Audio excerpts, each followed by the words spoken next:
Isang mapagpalang araw mga kapatid. So for today's video, kakain na naman tayo. Gusto mo yan? Gusto ko yan. Ha ha ha ha. Punta nga kami dito sa may lugawan ni Tonyo sa may bandang Bibi. Katabi siya ng Jollibee at katapat ng Chowking. So ayun na nga guys, ang sabi ko sa daddy namin ay hindi ako kakain ng hapunan. So ang nangyari, ayan, nag-aya na naman siya. Dito kami napadpad at ayan na nga, nag-order na nga ang aming daddy. Ang sabi ko, drinks lang ako dahil ayokong kumain.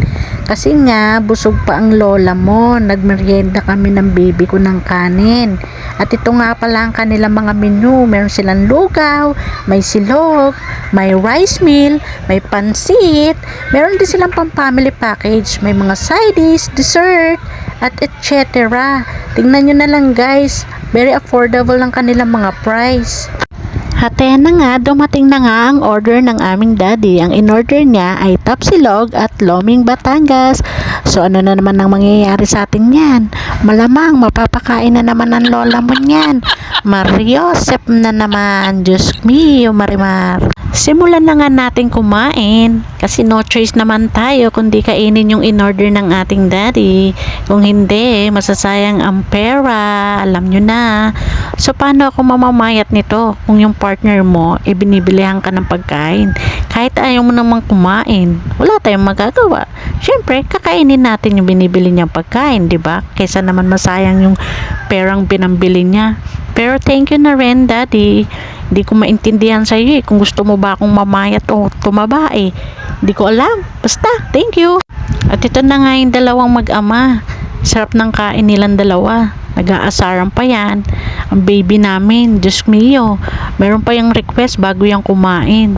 Pero love na love niya talaga yung mga noodles na yan. Basta pagdating sa mga pansit canton, basta anything na noodles yan. Mahilig ang baby namin. Kahit ano pa dyan.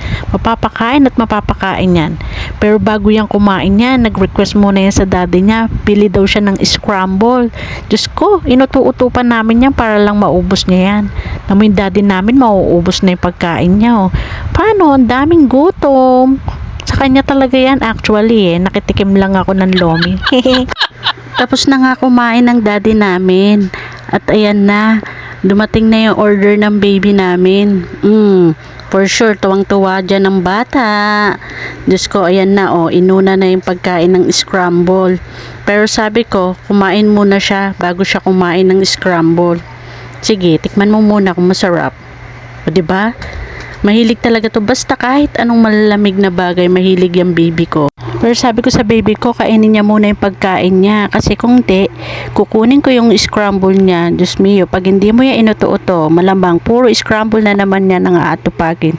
Kaya ayan, sabi ko sa daddy niya, subuan mo na nga lang yung anak mo para makakain. Tignan mo, mabusisi yan talaga guys, bago yan kumain.